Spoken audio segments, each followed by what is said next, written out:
गुरुवारी पहाटे ज्या विश्वकर्मा कुटुंबाच्या घरात क्षुल्लक कारणावरून 2 हत्या झाल्या होत्या, त्याच घराला आज पहाटे भीषण आग लागली आहे।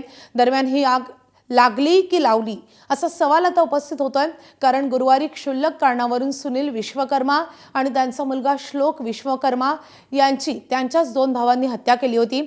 या घटनेला 3 दिवस होत नाही तोच या घरात आज आगीची घटना घडली आहे। हत्या झाल्यानंतर पोलिसांनी चौकशीसाठी हे घर सील केलं होतं, मात्र आज पहाटे 5 वाजण्याच्या सुमारास या घराला भीषण आग लागली आहे।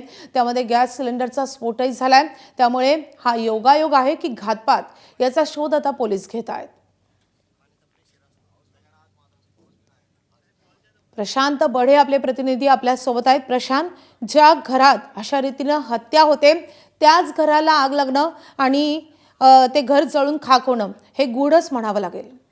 खरं तर माधवी, हे संपूर्ण प्रकरणच आता संशयाच्या घेऱ्यामध्ये आलेलं आहे। कारण ज्या घरामध्ये साधारणतः 3 दिवसापूर्वी हे संपूर्ण हत्याकांड घडलं, विश्वकर्मा कुटुंबियाचं हे घर आहे आणि त्यामध्ये जी रक्तरंजित असा त्या ठिकाणी हल्ला झालेला होता। यामध्ये 2 जणांचा मृत्यू झालेला होता, सुनील विश्वकर्मा आणि त्यांचा मुलगा श्लोक विश्वकर्मा। आणि ती हत्या जी आहे त्यांच्याच घरामध्ये वरच्या मजल्यावर राहणारे त्यांचे भाऊ सुरेंद्र विश्वकर्मा आणि सूरज विश्वकर्मा यांनी केलेली होती।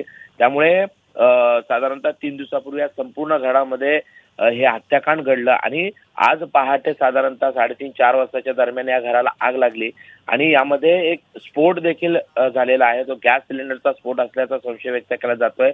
यामध्ये हे संपूर्ण घर जे आहे ते जळून खाक झालेलं होतं।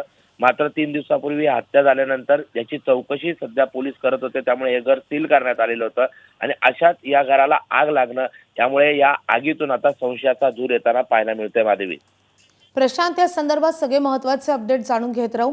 सध्या धन्यवाद या सगळ्या सविस्तर माहितीसाठी।